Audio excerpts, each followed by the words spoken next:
तो जिन प्रॉपर्टीज के बारे में हम बात कर रहे थे, केमिकल प्रॉपर्टीज जो एस ब्लॉक के लिए डिफाइन होती हैं, उन्हीं में कुछ आखिरी जो नाम आने वाले हैं, उनमें से एक प्रॉपर्टी जिसको नाम दिया है सोल्युबिलिटी इन लिक्विड अमोनिया, मतलब कि द्रव अमोनिया के अंदर घुलने की टेंडेंसी।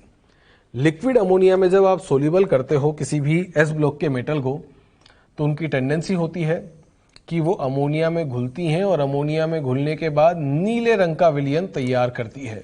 सॉल्यूशन के अंदर कौन सा कलर आने लगता है? Blue colour. सारे मेटल जो है वो ब्लू कलर अपीयर करवाते हैं सिवाय दो के। कौन कौन से दो? बेरिलियम और मैग्नीशियम। ये वही है जिन्होंने फ्लेम टेस्ट नहीं दिया था। तो बेरिलियम और मैग्नीशियम को छोड़कर बाकी के जो एस ब्लॉक के एलिमेंट होंगे वो लिक्विड अमोनिया में सोल्यूबल होंगे और कौन से कलर का विलयन बनाएंगे? नीले रंग का। देखो हुआ क्या, अगर ये पानी में जाते तब भी इनको इलेक्ट्रॉन फ्री करना था, और अगर अमोनिया में जा रहे हैं तब भी ऐसा ही कुछ होगा। जैसे सोडियम है, सोडियम अगर सॉल्यूशन के अंदर जाता है तो वो Na से बनाएगा Na+ और एक इलेक्ट्रॉन फ्री करेगा। यही टेंडेंसी इनको लिक्विड अमोनिया के अंदर भी दिखानी है। Na से जब Na+ बनाया मतलब इसका खुद का हुआ ऑक्सीडेशन, और अगर खुद का हुआ ऑक्सीडेशन मतलब दूसरे का क्या करेगा? रिडक्शन। सॉल्यूशन रिड्यूसिंग नेचर का होता है। दूसरी बात, एक फ्री इलेक्ट्रॉन आया है, एक अनपेड इलेक्ट्रॉन। अनपेड इलेक्ट्रॉन होने की वजह से इसका नेचर कैसा बनकर आएगा? पैरामैग्नेटिक। और आप जानते हैं पैरामैग्नेटिक कंपाउंड कैसे होते हैं? कलर्ड। तो ये पैरामैग्नेटिक विलयन है और ये ब्लू कलर का नीले रंग का सॉल्यूशन होता है।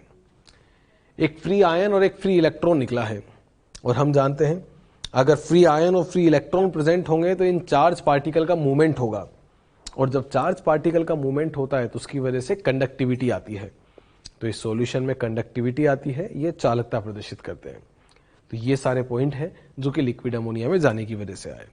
देखिए हुआ क्या होगा, जैसे हमने कहा कि Na जो था उसने एक इलेक्ट्रॉन निकाला और किस में कन्वर्ट हो गया? Na+। अब देखो इसको अगर मैं अमोनिया के अंदर ले जाऊंगा तो क्या होगा? जब Na था उससे बना था Na+ और इलेक्ट्रॉन फ्री हुआ था। लिक्विड अमोनिया में से कुछ अमोनिया ऐसे हैं जो इस सोडियम को घेरने के लिए आ गए, और कुछ अमोनिया ऐसे हैं जिन्होंने इलेक्ट्रॉन को घेर लिया। अब इनके घेरने से प्रोसेस में क्या हुआ देखना, Na गया था Na+ के अंदर कन्वर्ट होके, ये रहा Na जिसके ऊपर कौन सा चार्ज आ गया है? +1। अब Na+ के नज़दीक अमोनिया जाएगा। हम जानते हैं अमोनिया पोलर कंपाउंड है। ये रहा नाइट्रोजन जिसके पास 3 हाइड्रोजन जुड़े हुए हैं। नाइट्रोजन और हाइड्रोजन में नोटिस करें तो हम कहेंगे नाइट्रोजन का इलेक्ट्रोनेगेटिविटी ज़्यादा है। अगर इसका En ज़्यादा है तो यहाँ पर आएगा पार्शियल नेगेटिव, तो हाइड्रोजन पर आएगा पार्शियल पॉजिटिव। अब यहाँ पर अगर आप देखो तो क्या कहोगे? Na के ऊपर प्लस है और प्लस के नज़दीक नेगेटिव पोल अट्रैक्ट होगा। अमोनिया में देखोगे तो नेगेटिव पोल मतलब नाइट्रोजन, क्योंकि उसका इलेक्ट्रोनेगेटिविटी ज़्यादा है। तो अमोनिया का जो नाइट्रोजन वाला पार्ट है वो इसको चारों तरफ से घेरना स्टार्ट कर देगा। तो नाइट्रोजन ने इसको सराउंड करना शुरू किया। जब हम अमोनिया की जगह पानी लेते थे तो कहते थे पानी इस तरह से सराउंड करता है, तो प्रोसेस को नाम दिया जाता है हाइड्रेशन, और जो एनर्जी रिलीज होती है उसको नाम देते हैं हाइड्रेशन एनर्जी। पानी ना हो कुछ और हो तो नाम बनता है सॉल्वेशन, और जो एनर्जी रिलीज होती है उसका नाम होता है सॉल्वेशन एनर्जी। यहाँ वही सॉल्वेशन हुआ, या फिर इसको मैं अमोनिएशन भी बोल सकता हूँ क्योंकि अमोनिया ने घेरा है। तो Na जो प्लस था, प्लस के नज़दीक अमोनिया का नेगेटिव वाला मतलब नाइट्रोजन पोल जो है वो इसको चारों तरफ से घेरा है, और घेर के इस तरह से इसका अमोनिएशन स्टार्ट कर दिया गया। अच्छा, इसके अंदर आप देखो जो अट्रैक्शन होगा वो क्या? Na+ एक आयन है और अमोनिया पोलर कंपाउंड है। एक आयन और एक पोलर के बीच का अट्रैक्शन नाम होता है आयन डाइपोल अट्रैक्शन, वही रेस्पॉन्सिबल होगा। ये एक आयन है और वो पोलर कंपाउंड है, तो क्या नाम देंगे? Ion dipole attraction. आयन द्विध्रुव आकर्षण इसमें पाया जाएगा। उधर से अप्लाई करते हैं। जो इलेक्ट्रॉन था उसके ऊपर चार्ज आया था नेगेटिव, ये लीजिए इलेक्ट्रॉन पर चार्ज है नेगेटिव। अब अमोनिया इसको भी सराउंड करने आएंगे। पूछा जाए अमोनिया का कौन सा वाला पोल इसको घेरेगा तो क्या कहेंगे? अमोनिया में हाइड्रोजन के ऊपर प्लस है, और अगर हाइड्रोजन पे प्लस है तो इलेक्ट्रॉन के माइनस को हाइड्रोजन का प्लस अपनी तरफ अट्रैक्ट कर रहा होगा, मतलब हाइड्रोजन की तरफ से इसको घेर लिया। घेरेगा तो क्या कहेंगे? उसको अगर मैं नाम देता केटायन तो यहाँ पर इलेक्ट्रॉन है जो कि अट्रैक्शन के लिए फील हो रहा है। अब देखो इसमें क्या हुआ होगा। अगर इसको मैं नाम देता हूँ सॉल्वेटेड केटायन तो इसको मैं नाम दूंगा सॉल्वेटेड इलेक्ट्रॉन। क्या लिखा है सॉल्वेटेड को? विलायकीकृत। मतलब सॉल्वेशन हो गया, या सॉल्वेशन ना कहूं तो अमोनिएशन कहूंगा। तो इसको नाम देंगे अमोनिएटेड केटायन। तो इसको क्या नाम देंगे? Ammoniated electron. तो केटायन को भी अमोनिया ने घेर लिया और इलेक्ट्रॉन को भी अमोनिया ने घेर लिया, उसी को इस फॉर्म में रिप्रेजेंट किया है। पूरे डिब्बे के ऊपर चार्ज लगा है प्लस, अमोनिया पे कोई चार्ज नहीं होता, मतलब सोडियम पे कौन सा चार्ज हो गया? प्लस। पूरे डिब्बे पे चार्ज लगा है माइनस, क्योंकि अमोनिया पे तो कोई चार्ज नहीं होता, तो इलेक्ट्रॉन पे क्या चार्ज हो गया? माइनस। तो यहां पर मैं देख सकता हूं कि ये जो केटायन था वहां पर इलेक्ट्रॉन था, कुछ अमोनिया मान लिया X है जो इसको सराउंड कर रहे हैं, कुछ अमोनिया मान लिया Y है जो इसको सराउंड कर रहे हैं। तो X केटायन के लिए आ गए, Y इलेक्ट्रॉन के लिए आ गए, और टोटल अमोनिया का नंबर मैंने क्या लिख दिया? X plus Y। यहां से X और Y की वैल्यू चेक करो तो क्या कहे? 1 2 3 4 5 6, 6 अमोनिया ने केटायन को सराउंड किया। 1 2 3, 3 अमोनिया ने इलेक्ट्रॉन को घेरा। 6 यहां है और 3 यहां है, कितने हो गए? 9। एक्स प्लस वाई की वैल्यू कितनी निकल कर आ गई? 9। तो इस तरह से वो वैल्यू सेटिस्फाई हो रही है। तो क्या कहेंगे यहां पर? जैसे आप इसको इस सॉल्यूशन में डालते हैं तो कुछ जो है अमोनिया इस केटायन को घेर लेते हैं, कुछ अमोनिया इलेक्ट्रॉन को घेर लेते हैं। इसको नाम देते हैं सॉल्वेटेड केटायन, तो उसका नाम है सॉल्वेटेड इलेक्ट्रॉन। इसका नाम है अमोनिएटेड केटायन, तो उसका नाम है अमोनिएटेड इलेक्ट्रॉन। और उनकी वजह से ये सॉल्यूशन जो है इस तरह का दिखाई देने लगता है। और कौन सा कलर आने लगता है? Blue colour. क्या क्या चेंज आए हैं? नीला रंग आता है, देख लिया आपने। पैरामैग्नेटिक, अनुचुंबकीय प्रकार का होता है क्योंकि एक अयुग्मित इलेक्ट्रॉन उपस्थित है। अब चायक प्रवृत्ति क्यों कही गई? क्योंकि धनायन जो बना था Na से Na+ का बनना, इलेक्ट्रॉन का निकलना या चार्ज का बढ़ना, क्या कहलाता है? ऑक्सीडेशन। और अगर खुद का ऑक्सीडेशन होता है तो मतलब दूसरे का क्या करता है? रिडक्शन। तो ये खुद ऑक्सीडाइज हुआ है इसलिए दूसरे को रिड्यूस करेगा, अब चायक टाइप की प्रवृत्ति दिखाएगा। चालक विलयन है। क्यों कहा चालक? एक फ्री इलेक्ट्रॉन है और एक फ्री केटायन है। चार्ज पार्टिकल का मूवमेंट होगा और हम जानते हैं जब चार्ज पार्टिकल का मूवमेंट होता है तो उसकी वजह से कंडक्टिविटी आती है। तो सॉल्यूशन का नेचर कैसा हो जाएगा? कंडक्टिंग हो जाएगा। तो क्या क्या पॉइंट नजर आए? अनपेड इलेक्ट्रॉन था जिसकी वजह से पैरामैग्नेटिक रहा, कलर्ड रहा, और अनपेड इलेक्ट्रॉन निकला है मतलब इलेक्ट्रॉन का निकलना ऑक्सीडेशन, और खुद का ऑक्सीडेशन मतलब दूसरे का रिडक्शन। तो सॉल्यूशन में रिडक्शन हो जाएगा, मतलब सॉल्यूशन रिड्यूसिंग नेचर का होगा। ये फर्स्ट, सेकेंड और थर्ड के लिए तो अमोनीकृत इलेक्ट्रॉन रेस्पॉन्सिबल है क्योंकि सब जगह एक इलेक्ट्रॉन फ्री हुआ था। और फोर्थ वाले के लिए कहें तो दोनों पार्ट रेस्पॉन्सिबल होंगे क्योंकि एक केटायन भी है और एक इलेक्ट्रॉन भी है और इनका मूवमेंट होगा तो इसकी वजह से क्या शो करेगा? कंडक्टिविटी। तो सॉल्यूशन में ये सारे चेंज आते हैं, ये सारे चेंज जो कि उस विलयन के गुणधर्म को रिप्रेजेंट कर रहे होंगे। इसके अलावा ज्यादा देर तक अगर ये पड़ा रहे तो सॉल्यूशन का जो ब्लू कलर होता है वो फेड होने लगता है, हल्का पड़ेगा। क्यों हल्का पड़ेगा? क्योंकि सॉल्यूशन के अंदर जो अमोनिया था वो अमोनिया उस मेटल के साथ रिएक्शन करेगा, और अमोनिया के साथ जब मेटल रिएक्शन करते हैं तो मेटल अपने अमाइड बनाने लगते हैं, और अमाइड की वजह से कलर फेड होने लग जाता है। थोड़े टाइम बाद कलर जो है वो हल्का पड़ने लग जाता है या फिर गायब हो जाता है, और उसका लॉजिक है क्योंकि इसके साथ कंबाइन करके किसका फॉर्मेशन करते हैं? धातु अमाइड का। बाकी सब अमाइड बनाते हैं, बस लिथियम अपने ग्रुप से अलग चलता है तो वो इमाइड का फॉर्मेशन करता है, बाकी सब अमाइड बना रहे होते हैं। क्या होते हैं भाई अमाइड? चेक करना।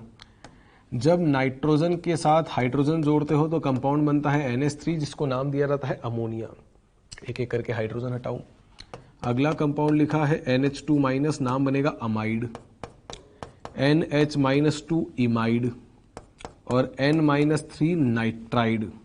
क्या क्या नाम बोला? सबसे पहले NH3 का नाम था अमोनिया।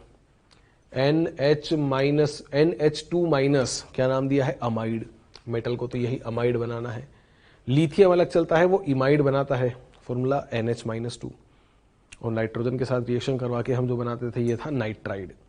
तो देखो क्या कहा, कुछ समय तक रखो, गर्म करो, या फिर आयरन प्लेटिनम इनकी प्रेजेंस हो तो उसकी वजह से कलर फेड होता है, और उसका रीजन है अमाइड का बनना। मेटल जो कि केटायन बना चुके थे अगर वो अमोनिया के कांटेक्ट में आते हैं तो अमोनिया के अंदर से वो हाइड्रोजन हटाओ और इसके साथ जोड़ के किसका फॉर्मेशन कर दो? अमाइड। तो ये सोडियम अमाइड बना है जिसको हमने क्या नाम दिया है? सोडामाइड। तो ये मेटल्स अपने अमाइड बनाते हैं, और साथ में पूछे कौन सी गैस रिलीज हुई तो क्या कहेंगे? इसके अंदर हाइड्रोजन गैस रिलीज हो जाती है, ये H2 का फॉर्मेशन हो गया। तो ये इस तरह से काम में आते हैं, और ये जो है मेटल्स अपने अमाइड बना लेती है। और एक और पॉइंट आगे पूछा जाता है कि अगर आप मेटल्स की कंसंट्रेशन बढ़ाओगे तो क्या होगा? तो मेटल्स की कंसंट्रेशन अगर बढ़ाते जाओगे तो सरफेस पर मेटल्स कलेक्ट हो जाएंगे, और खूब सारी मेटल्स के कलेक्शन की वजह से वो सतह पर आ जाते हैं और इसको नाम दिया जाता है मेटालिक क्लस्टर, मतलब धातुओं का समूह बन जाता है, गुच्छों की फॉर्म में आ जाते हैं और उसकी वजह से ब्रोंज कलर, ब्रोंज मतलब कांसा, कांसे की तरह का कलर उसके ऊपर अपीयर होने लगता है। क्या कहा? विलियन में अगर आप धातु की सांद्रता बढ़ाते जाओगे तो उसके अंदर धातु के गुच्छे बनने लग जाएंगे, मतलब cluster, formation of metals, collection of metals होने लग जाएगा और उसकी वजह से कांस्य कलर आने लगता है। कांस्य मतलब ब्रोंज कलर, ब्रोंज कलर यहां पर आने लगता है, जिसकी वजह से ऐसा चेंज आता है। तो क्या क्या चेंज हुआ था जरा चेक करो। सबसे पहले कहा इन मेटल्स को जब आप अमोनिया में डालोगे तो कुछ अमोनिया उस मेटल को सराउंड करेंगे, उसको तो नाम देंगे अमोनिएटेड केटायन, और इलेक्ट्रॉन को घेर लिया तो नाम देंगे अमोनिएटेड इलेक्ट्रॉन, या फिर इसको नाम देंगे सॉल्वेटेड केटायन तो इसका नाम होगा सॉल्वेटेड इलेक्ट्रॉन। जैसे ही आप उस सॉल्यूशन के अंदर उसको डालेंगे तो कहेंगे मेटल जो है वो खुद का ऑक्सीडेशन कर रहे हैं। खुद का ऑक्सीडेशन मतलब दूसरे का रिडक्शन। अनपेड इलेक्ट्रॉन है तो नेचर बनेगा पैरामैग्नेटिक, और पैरा वाले कंपाउंड होते हैं कलर्ड। कौन सा कलर निकल कर आया था? Blue colour. कौन कौन एलिमेंट कलर नहीं दे पाते? दो, बेरिलियम और मैग्नीशियम। फ्री आयन है, फ्री इलेक्ट्रॉन है, उनका मूवमेंट होगा और उनके मूवमेंट की वजह से क्या शो करेगा? कंडक्टिविटी। तो सॉल्यूशन में कंडक्टिविटी आती है। ज्यादा देर तक पड़ा रखोगे तो कलर फेड हो जाएगा, क्योंकि मेटल क्या बना लेंगे? अमाइड।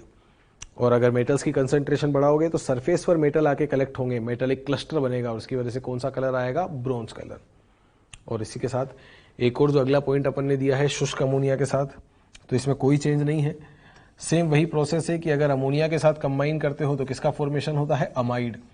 जैसे सोडियम था, ड्राई अमोनिया के साथ कंबाइन किया तो सोडियम ने अपना अमाइड बना दिया। कैसे बना होगा? Na पर बना है प्लस और NH2 के ऊपर बना है माइनस, सोडियम अमाइड, तो क्या नाम दिया है? सोडामाइड। बगल में पूछे कौन सी गैस लिबरेट हुई? हाइड्रोजन है। कहा था सब अमाइड बनाते हैं, बस लिथियम क्या बनाता है? इमाइड। फॉर्मूला चेंज हो गया, चेक करो, Li2NH, लिथियम इमाइड है। कैसे बना होगा? लिथियम पे चार्ज आएगा +1 और इमाइड जो होता है NH के ऊपर चार्ज होता है -2, 1 इधर और 2 इधर, क्या फॉर्मूला बन गया? Li2NH। बगल में पूछ ले कौन सी गैस रिलीज हुई, क्या कहेंगे? हाइड्रोजन। तो लिक्विड अमोनिया के अंदर अगर आप उसको ज़्यादा देर तक रखते थे तब भी वही चेंज हुआ था, और अगर ड्राई अमोनिया के साथ कंबाइन करोगे तो भी यही कहेंगे कि अमोनिया के साथ कंबाइन कर कर अमाइड बनाते हैं और लिथियम किसका फॉर्मेशन करता है? इमाइड का। तो ये तो रही प्रॉपर्टीज़ की बात, जो अलग अलग पॉइंट्स हमने डील किए। कभी कहा रिएक्टिविटी के बारे में, फिर कहा नाइट्रोजन है नाइट्राइड बना दो, ऑक्सीजन है ऑक्साइड बना दो, हेलोजन है तो हैलाइड बना दो, हाइड्रोजन है तो हाइड्राइड बना दो, पानी है तो हाइड्रोक्साइड बना दो, CO2 है तो कार्बोनेट बना दो, एक्सेस में है तो बाइकार्बोनेट तक ले जाओ, और अमोनिया के अंदर घोल के इस तरह से पहले ब्लू कलर, फिर बाद में फेड होता है और बाद में ब्रॉन्ज कलर आने लगता है। तो ये सारे चेंज हैं जो कि होते हैं इसके अंदर अमोनिया में डालने पर। ये तो कुछ प्रॉपर्टीज थी जिनकी हमें बात करनी थी इस ब्लॉक के अंदर। नेक्स्ट पॉइंट जो हम यहाँ पर डील करने वाले हैं वो होगा कुछ एलिमेंट, उनको बनाने के बाद क्या क्या कंपाउंड उनसे बनाए जा सकते हैं, उनकी प्रॉपर्टीज, बनाने के तरीके, उन सब के बारे में। दो एलिमेंट हैं जिनके बारे में इस ब्लॉक में हमें डिटेल में पढ़ना होता है, एक तो सोडियम है और एक है कैल्शियम। सोडियम के 4 कंपाउंड पढ़ने होते हैं, NaCl sodium chloride, NaOH sodium hydroxide, Na2CO3.10H2O washing soda और NaHCO3 sodium bicarbonate baking soda. बाकी कंपाउंड कैल्शियम के होते हैं। तो मैं यहाँ पर जो बात करने वाला हूँ वो सबसे पहले सोडियम के कंपाउंड्स के लिए होगी। हल्के तत्वों का रसायन मतलब केमिस्ट्री ऑफ लाइटर एलिमेंट्स की मैं बात करने वाला हूँ, और उन्हीं में से मैंने पहला पॉइंट जो लिया है वो है सोडियम का ही क्लोराइड। कंपाउंड का फॉर्मूला है NaCl। सोडियम क्लोराइड से शुरू करते हैं। सोडियम क्लोराइड, जिसका कॉमन नाम आप जानते हैं नमक कहलाता है, नमक है, कॉमन सोल्ट कह सकते हैं, टेबल सोल्ट टेबल पे रखा होता है। इसके अलावा सी सोल्ट समुद्र के पानी से निकाला जाता है, रॉक सॉल्ट पानी चट्टानों के ऊपर से निकलता है, उनके लवण भी मिक्स कर देता है, एक साधारण लवण ये है। तो ये सारे NaCl के नाम हैं। क्या कहा जाता है, NaCl को बनाने का तरीका जो है साइंटिफिक मेथड वो ये है कि आप जो है NaCl को बनाओगे तो इंडस्ट्रीज में या फिर आप देखते हैं सांभर लेक वगैरह जिसके लिए फेमस है, जहाँ पर इनको बनाया जाता है, सी वाटर, समुद्र का जो पानी है उसको वहाँ समुद्र में से निकाला और कुछ गड्ढों में भर दिया। समुद्र के पानी को जब आप गड्ढों में भरेंगे तो उससे क्या होगा, ऊपर से जब हीट होगी तो हीट की वजह से वहाँ से पानी तो उड़ जाएगा, चलो पानी तो निकल गया, और नीचे की तरफ जो बचेगा वो नमक का एक मिक्सचर होता है और उस मिक्सचर को नाम दिया जाता है ब्राइन सॉल्यूशन।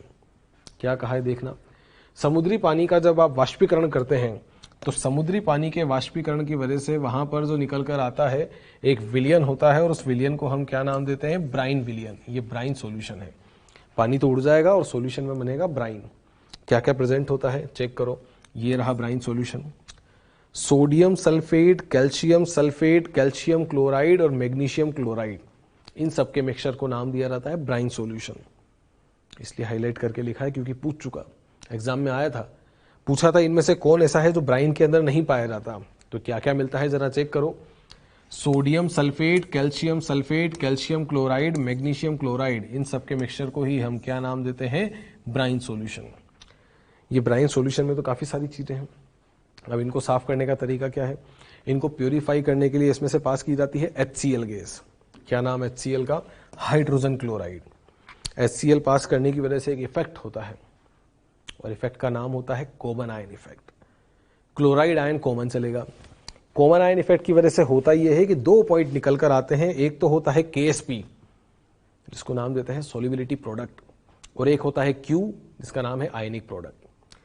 सोल्युबिलिटी प्रोडक्ट और आयनिक प्रोडक्ट मिलकर ये बताते हैं कि कौन घुलेगा और कौन नहीं घुलेगा।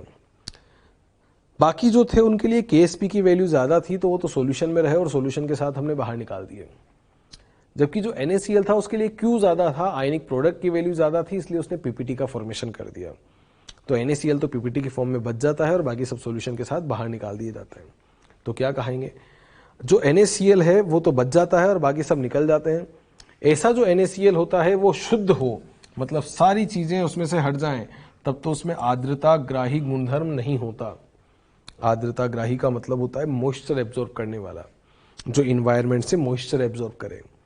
अगर NaCl प्योर है तब तो उसमें मॉइस्चर एब्जॉर्ब करने का गुण नहीं पाया जाता, पर अगर ये इंप्योरिटीज उसके अंदर रह गई CaCl2, MgCl2, तो इनकी प्रेजेंस में वो कैसा बन जाता है, आर्द्रता ग्राही। हमारे घर पे जो नमक आता है वो मॉइस्चर एब्जॉर्ब करता है। इसी वजह से हम कहते हैं कि बरसात के सीजन में जब वो नमक होगा तो डिब्बे से बाहर इसलिए नहीं निकल पा रहा क्योंकि उसमें सीलन आ गई। क्यों आ गई, क्योंकि उसने इन्वायरमेंट की मॉइस्चर को एब्जॉर्ब कर लिया और इसी वजह से वो जो है थोड़ा सा गलने लगा है और पानी की वजह से वो अपने डिब्बे से बाहर नहीं आ पा रहा। तो उसके अंदर ये दोनों चीजें प्रेजेंट है, कैल्शियम क्लोराइड और मैग्नीशियम क्लोराइड। और अगर ये ना होते और शुद्ध NaCl होता तो उसके अंदर ये आर्द्रता ग्राही गुणधर्म नहीं पाया जाता। इसके अलावा कहा जाता है कि ये जो कैल्शियम क्लोराइड और मैग्नीशियम क्लोराइड है इनको हम काम में लेते हैं डीलिक्वेसेंट नेचर की वजह से। डीलिक्वेसेंट वो होते हैं प्रसवैध्य टाइप के कंपाउंड, ये वो कंपाउंड होते हैं जो कि इन्वायरमेंट में से मॉइस्चर को एब्जॉर्ब करने के काम में आते हैं।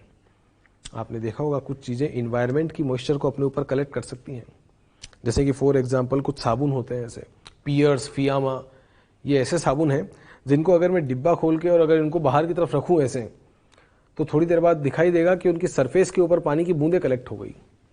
अब ऐसा क्यों हुआ, वो पानी किसी ने डाला तो था नहीं। अगर उनको आपने बाहर की तरफ रखा तो इन्वायरमेंट की जो मॉइस्चर थी उन्होंने उसको अपनी सरफेस पे कलेक्ट कर लिया और उसकी सरफेस पर आने की वजह से वो पानी की बूंदें वहां पर आ गई हैं। तो ये कैल्शियम और मैग्नीशियम के क्लोराइड डीलिक्वेसेंट टाइप के होते हैं, इसी वजह से ये मॉइस्चर को एब्जॉर्ब करते हैं और थोड़ा सा गलने लगते हैं, सॉलिड स्टेट से मेल्ट होकर लिक्विड की तरफ जाने लगते हैं। तो ये जो है इन्हीं की वजह से नमक के अंदर हाइग्रोस्कोपिक गुणधर्म आने लगता है। अदरवाइज शुद्ध NaCl हो तो वो जो है हाइग्रोस्कोपिक नहीं होता, मतलब उसमें मॉइस्चर एब्जॉर्ब करने की टेंडेंसी नहीं पाई जाती है। तो ये कुछ NaCl की प्रॉपर्टीज के बारे में था। और क्या कह सकते हो, NaCl जो सोडियम क्लोराइड है वो हमारे काम में आता है। नमक है, इसको हम खाने की चीज़ों के बनाने के लिए काम में लेते हैं, सब्जी में, दाल में, आटे में, सब जगह इसको काम में लिया गया। इसके अलावा क्या कहते हैं, नमक को काम में लिया जाता है चीज़ों को सड़ने से बचाने के लिए, जैसे मीट हुआ या मछली हुई या फिर अचार हुआ, इन सबको सड़ने से बचाना है तो इसके अंदर हम डालते हैं। गलनांक वगैरह में चेंज करता है, आइस के मेल्टिंग पॉइंट वगैरह में फ्लक्चुएशन करने के लिए काम में लिया जाता है। तो ये इसका जनरल यूज है जहाँ NaCl को काम में लेते हैं। पहला कंपाउंड सोडियम क्लोराइड, क्या क्या कहा था, समुद्री जल से इसको निकाला जाता है और निकालने के बाद जो सॉल्यूशन बनता है उसको क्या नाम देते हैं, ब्राइन सॉल्यूशन। किस किस का मिक्सचर होता है brine, sodium sulphate, calcium chloride, magnesium chloride. Pass करने के लिए कौन सी गैस निकाली थी, HCl। इफेक्ट को क्या नाम दिया गया था, कॉमन आयन इफेक्ट। अगर शुद्ध है तब तो आर्द्रताग्राही नहीं है, पर कैल्शियम और मैग्नीशियम के क्लोराइड की उपस्थिति में ये कैसा बन जाता है, हाइग्रोस्कोपिक, तब ये मॉइस्चर एब्जॉर्ब करने लगता है। चलिए, पहला कंपाउंड NaCl था। दूसरे कंपाउंड की बात करते हैं, नाम दिया है NaOH और पूरा नाम होता है सोडियम हाइड्रोक्साइड। सोडियम हाइड्रोक्साइड मतलब क्या नाम दिया है? Caustic soda. कॉस्टिक सोडा जिसको हम काम में लेते हैं साबुन बनाने के लिए, तो मेथड ऑफ प्रिपरेशन है, सोप में काम में आता है, साबुन बनाता है ये। NaOH की बात करते हैं। बनाने का जो तरीका है उसको नाम दिया है कास्टनर केल्नर सेल। ये इसकी वैद्युत अपघटनी विधि होती है, नाम दिया है कास्टनर केल्नर सेल। देखो क्या हुआ होगा, इलेक्ट्रोलाइसिस करना है आपको ब्राइन सॉल्यूशन का। ब्राइन सॉल्यूशन से आपने NaCl निकाला था, उस NaCl का इलेक्ट्रोलाइसिस किया, Na+ और Cl- केटायन और एनायन में टूट गया। केटायन जाते हैं कैथोड पर। चलिए भाई कैथोड की रिएक्शन चेक करते हैं। केटायन कौन सा था इसमें से? Na+, No+ कैथोड पर गया, +1 है, ऊपर तो जा नहीं सकता, +2 तो स्टेबल नहीं है, नीचे ही जाएगा। Na+ से Na में चला गया, मतलब चार्ज जो था वो +1 से कहाँ पहुंच गया? 0। चार्ज का घटना ही क्या कहलाता है? रिडक्शन। मतलब एक एनोड ऐसी जगह थी जहां पर क्या हुआ था? रिडक्शन, तो यहां पर रिडक्शन हुआ। सॉरी, कैथोड ऐसी जगह थी जहां पर रिडक्शन हो गया, केटायन कैथोड पर गए थे। पूछा रहा है कैथोड किसका बना है, तो यहां अपन ने लिख के दिया है कैथोड किसका बना हुआ था? मरकरी का। अब उससे क्या हुआ? सोडियम जो था वो मरकरी के साथ कंबाइन हुआ और कंबाइन करके बना दिया NaHg, नाम दिया गया सोडियम अमलगम। मरकरी के साथ मेटल के बनने वाले जो कंपाउंड्स होते हैं क्या नाम दिया जाता है? अमलगम। जैसे NaHg क्या नाम दिया? Sodium amalgam. अमलगम वगैरह की खास बात क्या होती है? एलोट्रोप्स हो या अमलगम हो, इनके अंदर ऑक्सीडेशन स्टेट 0 रहता है, कोई चेंज नहीं आया। सोडियम पे भी चार्ज 0 होगा, मरकरी पे भी चार्ज 0 होगा। रेडॉक्स के अंदर काम की बात है, ऑक्सीडेशन स्टेट में कोई चेंज नहीं है। ये जो सोडियम अमलगम था, अगर इसका हाइड्रोलाइसिस किया, तरीका आप जानते हो, मेटल हो या मेटल का कोई भी कंपाउंड अगर हाइड्रोलाइसिस करते हो तो क्या बनाता है? हाइड्रोक्साइड। मेटल हो, पानी के साथ कंबाइन कर हाइड्रोक्साइड बना दिया NaOH। मरकरी तो लेस रिएक्टिव है, आप जानते हैं, ECS में नीचे की तरफ आता है। आप कंपाउंड बनाओगे तो भी खत्म करते जाओगे, तो इसलिए मरकरी के फॉर्म में हो गया और साथ में क्या लिबरेट हो गया? H2। तो कैथोड था जहां पर हाइड्रोजन रिलीज हुआ और NaOH का फॉर्मेशन कर दिया। कौन सा सेल नाम दिया था? कास्टनर केल्नर सेल। इसके अलावा अगर एनायन की बात करें तो एनायन जाने वाले हैं एनोड पर। चलिए भाई, एनायन एनोड पर गए, Cl- को ले गए थे, -1 से नीचे तो नहीं जा सकता, ऊपर जाएगा। Cl- से Cl2 में गया है, -1 से 0, चार्ज का बढ़ना क्या कहलाता है? ऑक्सीडेशन। तो एनोड एक ऐसी जगह होती है जहां पर ऑक्सीडेशन होता है और क्लोरीन ऑक्सीडाइज होकर किसमें कन्वर्ट हो गया? Cl2 में, इलेक्ट्रॉन फ्री हो गया। क्या क्या चीजें काम की? एक तो नाम ये जो है काम में आता है कि NaOH को बनाने वाले मेथड का नाम क्या होता है? सेल को नाम दिया गया है कास्टनर केल्नर सेल। ये रहा बनाने की विधि। NaCl था जिसका इलेक्ट्रोलाइसिस हुआ था, बना था Na+ Cl-। केटायन जाते हैं कैथोड पर और एनायन जाते हैं एनोड पर। कैथोड पर होता है रिडक्शन और एनोड पर होता है ऑक्सीडेशन। एक बार पूछा गया कंपाउंड के लिए ये था, NaOH में से क्वेश्चन जो आए हैं कि कौन कौन से बाई प्रोडक्ट मिले हैं इसमें, कौन कौन सी गैसेज हैं जो कि रिलीज हुई हैं, तो चेक करना। एक तो बना है हाइड्रोजन और एक बना है क्लोरीन। पूछा जाए हाइड्रोजन, कहेंगे कैथोड पर बनाया था, कहेंगे क्लोरीन, कहा जाएगा एनोड पर बनकर आया है। दूसरा क्वेश्चन जो बनकर आया था वो ये था कि यहां पर रिडक्शन और ऑक्सीडेशन का सीक्वेंस कहां पर है और कैसा है। क्या कहेंगे? केटायन कैथोड पर जाते हैं, वहां पर होता है रिडक्शन, एनायन एनोड पर जाते हैं, यहां पर होता है ऑक्सीडेशन। और ये NaOH बनाने का तरीका था जिसको हमने क्या नाम दिया था? कास्टनर केल्नर सेल। चेक करिए, क्वेश्चन लिखा है ब्राइन विलियन से जब NaOH का निर्माण करते हो तो इसमें सह उत्पाद मतलब बाई प्रोडक्ट क्या क्या बनते हैं? NaOH के साथ क्या क्या चीजें बनकर आई थी? एक तो मरकरी तो फ्री हो गया था, वहां पर बना था हाइड्रोजन और यहां पर बना था क्लोरीन, मतलब H2 और Cl2 ये बनकर आते हैं। केटायन कैथोड पर गए थे जहां हाइड्रोजन बना था, एनायन एनोड पर गए थे जहां पर क्लोरीन बना था। आंसर क्या हो गया? फर्स्ट। दो सह उत्पाद बनते हैं, एक तो H2 और एक Cl2 बनकर आते हैं। नेक्स्ट वन, NaOH के गुणधर्म की बात करें तो देखो क्या कहेंगे, व्हाइट कलर का है और क्रिस्टलाइन सॉलिड होता है NaOH। दूसरा नाम दिया है प्रसवैद्य हाइड्रोजन बंध के कारण, पानी के साथ रिट्रैक्शन दिखा सकता है। क्यों दिखा सकता है? क्योंकि NaOH है, इसका OH पानी के साथ कंबाइन कर सकता है और पानी के साथ कंबाइन करके कौन सी बॉन्डिंग कर रहा होगा? हाइड्रोजन बॉन्डिंग, रेस्पॉन्सिबल पार्ट हो गया।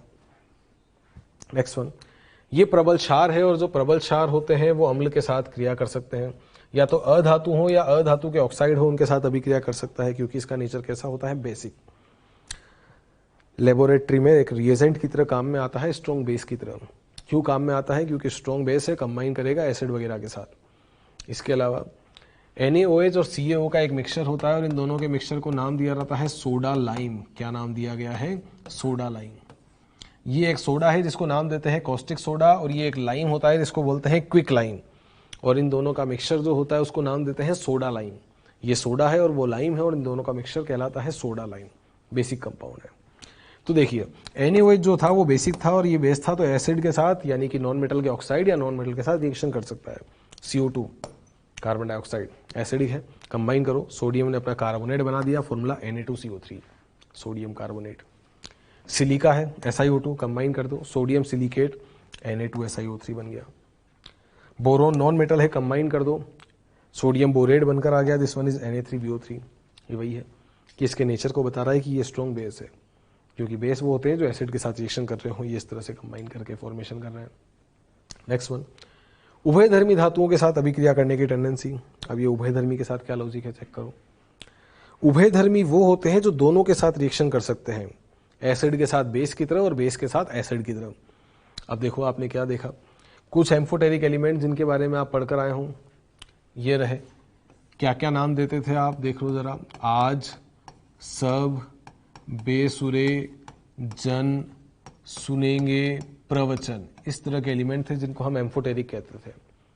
एम्फोटेरिक वो होते हैं जो दोनों के साथ रिएक्शन करें, एसिड के साथ भी और बेस के साथ भी। चलो आप NaOH के लिए यहीं पे काम में लेते हैं। देखो क्या कहा ये एलिमेंट जो कि एम्फोटेरिक टाइप के हैं उनके लिए मैं बात करने वाला हूँ।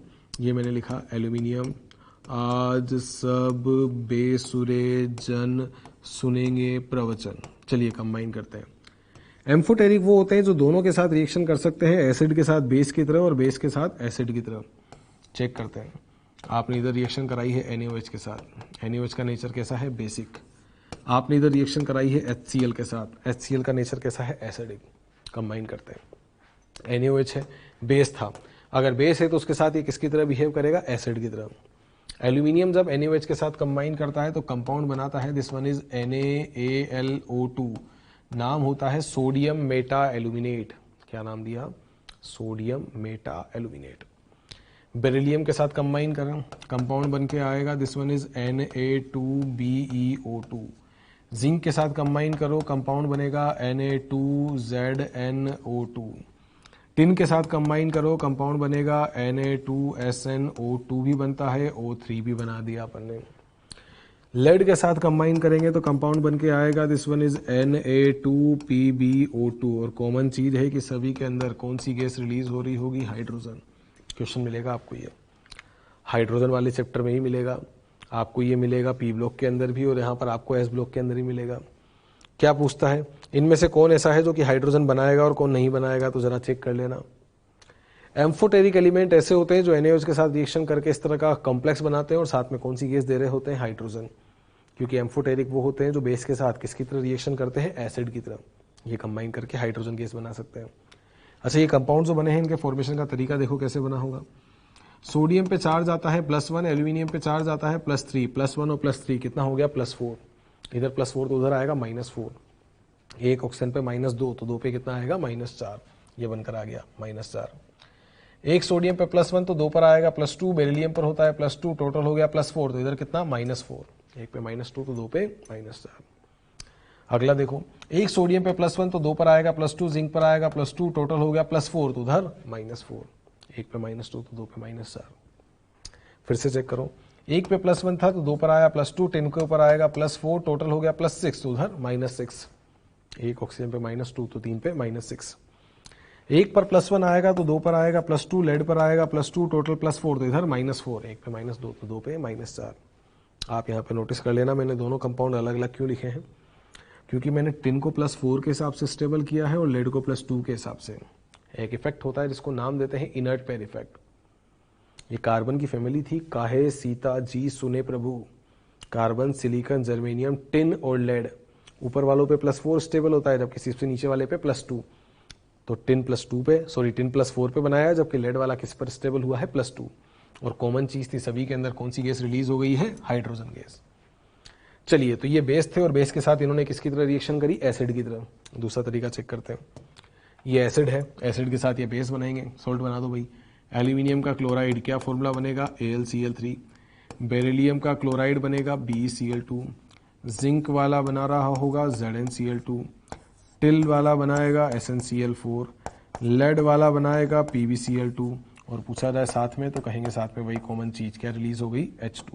हाइड्रोजन बनाने के काम में आते हैं। तो ये एम्फोटेरिक टाइप के एलिमेंट की रिएक्शन है कि एम्फोटेरिक टाइप के एलिमेंट दोनों के साथ रिएक्शन करते हैं, एसिड के साथ बेस की तरफ और बेस के साथ एसिड की तरफ। ये चेक करिए।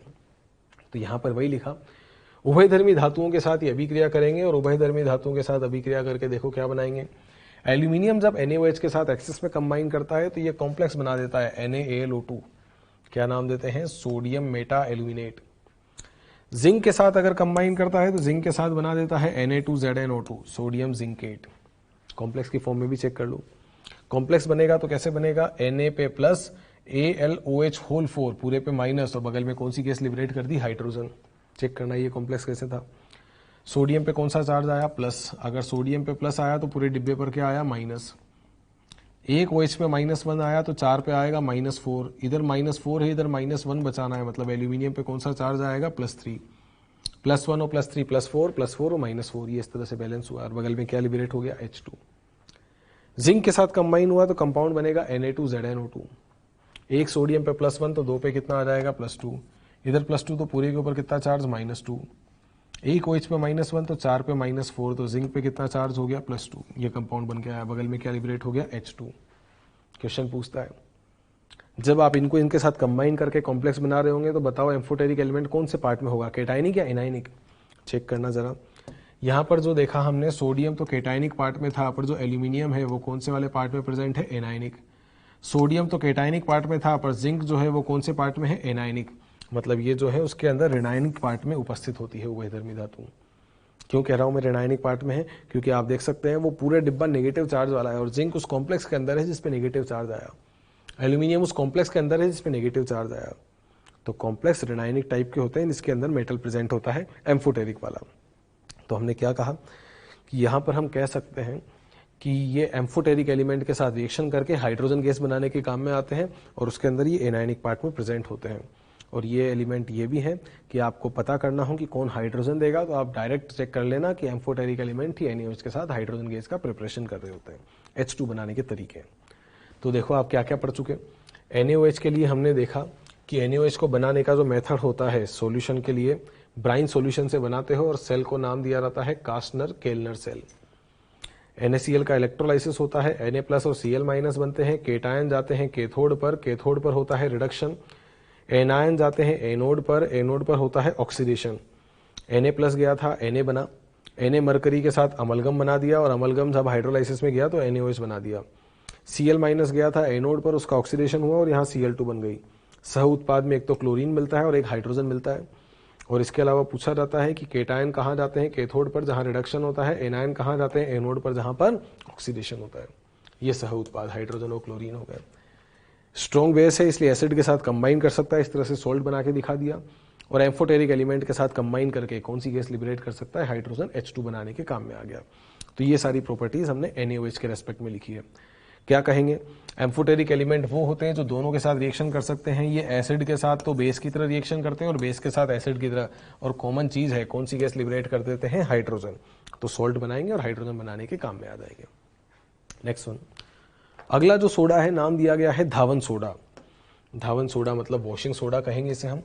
और वॉशिंग सोडा का फॉर्मूला देखोगे तो क्या फॉर्मूला लिखा है, दिस वन इज Na2CO3.10H2O। क्या नाम दिया जाता है, वॉशिंग सोडा।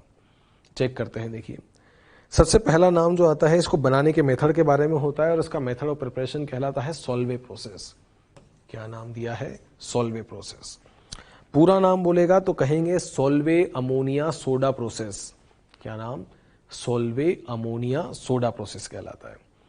सॉल्वे पे से क्वेश्चंस भी आते हैं इसलिए हमारे एग्जाम के नजरिए से काम का है, 2-3 बार क्वेश्चन आ चुका है इसमें से। क्या क्या कहेंगे, 6 इक्वेशन है जो कि सॉल्वे के लिए काम में आती हैं। आपको 3 दिखाई दे रही है, 3 और आएंगे इसमें। तरीका यह है बनाने का, अमोनिया के सेचुरेटेड सॉल्यूशन के अंदर NaCl पास करना होता है। क्या कहा गया, अमोनिया के सेचुरेटेड विलियन के अंदर NaCl डालना है। चेक करो, अमोनिया था, पानी था और CO2 था। इस सेचुरेटेड सॉल्यूशन से क्या बनेगा, मेटल, नॉन मेटल वगैरह जो भी होते हैं अगर वो पानी के साथ कंबाइन करेंगे तो वो बनाते हैं हाइड्रोक्साइड। CO2 के साथ कंबाइन कर दो तो बनाते हैं कार्बोनेट। और अगर एक्सेस में ले जाओगे तो वो बनाएंगे बाइकार्बोनेट। तो अमोनियम आयन जब इनके साथ एक्सेस में कंबाइन करता है तो वो बनाता है बाइकार्बोनेट, अमोनियम बाइकार्बोनेट। क्या फॉर्मूला बना? NH4HCO3। ये रहा अमोनियम बाइकार्बोनेट। ये जो अमोनियम का बाइकार्बोनेट है अगर NaCl के साथ कंबाइन करेगा तो यहां पर होती है ion exchange reaction. Ion exchange क्या क्या? Na पर बना है प्लस, Cl पर माइनस, NH4 पर है प्लस और HCO3 माइनस। अमोनियम जब क्लोरीन के साथ कंबाइन होगा तो कंपाउंड बनेगा NH4Cl। क्या नाम दिया? Ammonium chloride. सोडियम जब बाइकार्बोनेट के साथ मिलेगा तो बनाएगा NaHCO3, नाम देंगे सोडियम बाइकार्बोनेट। अमोनियम क्लोराइड और सोडियम बाइकार्बोनेट बनकर आया। ये जो सोडियम बाइकार्बोनेट था इसको मैंने उठाया और इसको हीट कर दिया। आप जानते हो हीटिंग इफेक्ट में हम कर आए हैं कि जो मेटल्स के बाइकार्बोनेट्स वगैरह होते हैं वो जब डिकम्पोज होते हैं तो बाइकार्बोनेट टूटकर बनाता है कार्बोनेट, CO2 और H2O। क्या क्या बनाता है? कार्बोनेट, CO2 और H2O। सोडियम बाइकार्बोनेट जब डिकम्पोज हुआ तो बनाया सोडियम कार्बोनेट, Na2CO3, साथ में CO2 और साथ में H2O, ये बन गया। तो ये इसको बनाने का तरीका Na2CO3 के लिए। प्रोसेस को नाम दिया था सोल्वे प्रोसेस, या पूरा नाम सोल्वे अमोनिया सोडा प्रोसेस कहलाता है। आगे के स्टेप्स क्यों? आगे के स्टेप्स काम में लिए जाते हैं अमोनिया को रिसाइकल करने के लिए। अगर अमोनिया को फिर से गेन करना है तो उसके लिए क्या तरीके होंगे, उसके लिए आगे के स्टेप्स देखो। क्या कहेंगे? कैल्शियम कार्बोनेट को उठाया, चूने का पत्थर था, लाइमस्टोन कहते हैं, हीट किया। हम जानते हैं कि कोई भी मेटल का कार्बोनेट अगर डिकम्पोज होता है तो बनाता है ऑक्साइड और CO2। तो कैल्शियम कार्बोनेट जब टूटा तो बनाया CaO प्लस CO2। कैल्शियम के ऑक्साइड को मैं उठा के ले आया। कैल्शियम का ऑक्साइड था, मैंने पानी मिलाया। मेटल हो या मेटल का कोई भी कंपाउंड अगर पानी मिलाते हो तो क्या बना देता है? हाइड्रोक्साइड। कैल्शियम ने अपना हाइड्रोक्साइड बना दिया, फॉर्मूला बनकर आया CaOH2। कैल्शियम का जो हाइड्रोक्साइड था उसके अंदर एक कंपाउंड ऊपर की तरफ बचा हुआ था, this one is ammonium chloride, क्योंकि उसको तो आपने हीट करके तोड़ दिया। बाकी जो बचा रह गया अमोनियम क्लोराइड, उसको मैंने काम में लिया। अमोनियम क्लोराइड जो है उसके साथ हमें कंबाइन कर रहे हैं कैल्शियम हाइड्रोक्साइड को। मिक्स करना जरा, कैल्शियम और क्लोरीन कंबाइन करके क्या बना देंगे? CaCl2। नाइट्रोजन और हाइड्रोजन ने कंबाइन करके अमोनिया बना दिया और हाइड्रोजन ऑक्सीजन ने कंबाइन करके H2O का फॉर्मेशन कर दिया। ये सारा कुछ हो गया। 6 स्टेप्स काम में लिए। क्या क्या था 6 स्टेप, एक बार फिर से देखना। अमोनिया का सेचुरेटेड सॉल्यूशन था। अमोनिया है, CO2 और H2O है। पानी के साथ हाइड्रोक्साइड, CO2 के साथ कार्बोनेट और एक्सेस में मिला के बाइकार्बोनेट, अमोनियम बाइकार्बोनेट। क्या फॉर्मूला? NH4HCO3। ये जो अमोनियम बाइकार्बोनेट था इसके साथ NaCl काम में लिया और NaCl को काम में लेके हमने आयन एक्सचेंज करे। अमोनियम आयन क्लोरीन के साथ कंबाइन करके अमोनियम क्लोराइड बना रहा है। सोडियम जो था वो बाइकार्बोनेट के साथ कंबाइन करके NaHCO3 बना रहा है।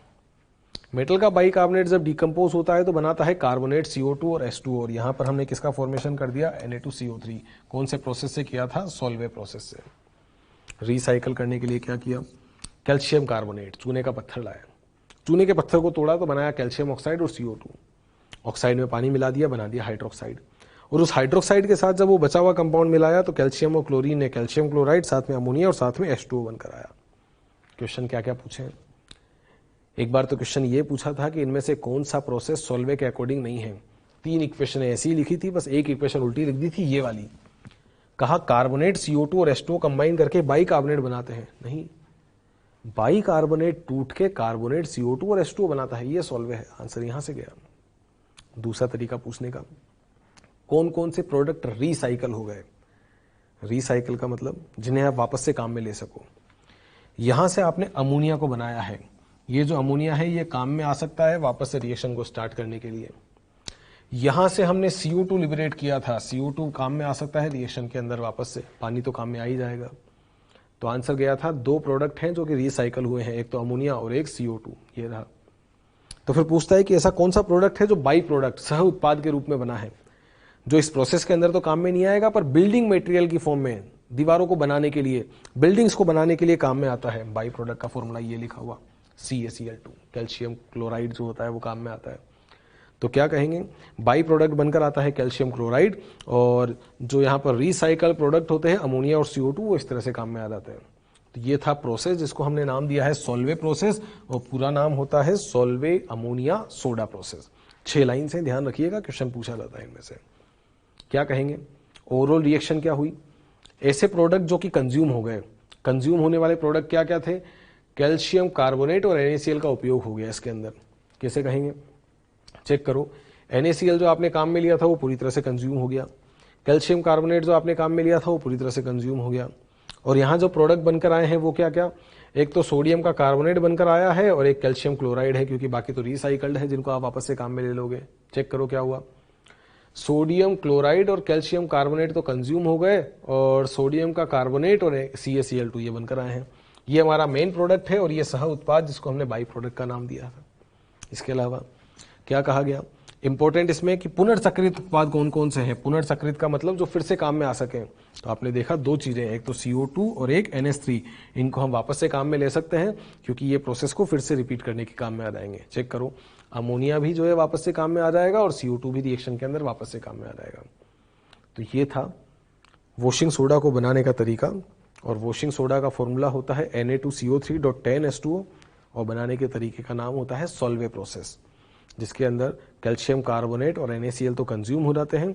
मेन प्रोडक्ट जो बनकर आता है वो तो होता है Na2CO3, और साथ में जो प्रोडक्ट बनता है वो होता है कैल्शियम क्लोराइड CaCl2, और पुनर्चक्रित उत्पाद जो रिसाइकल्ड होते हैं एक तो अमोनिया और एक CO2।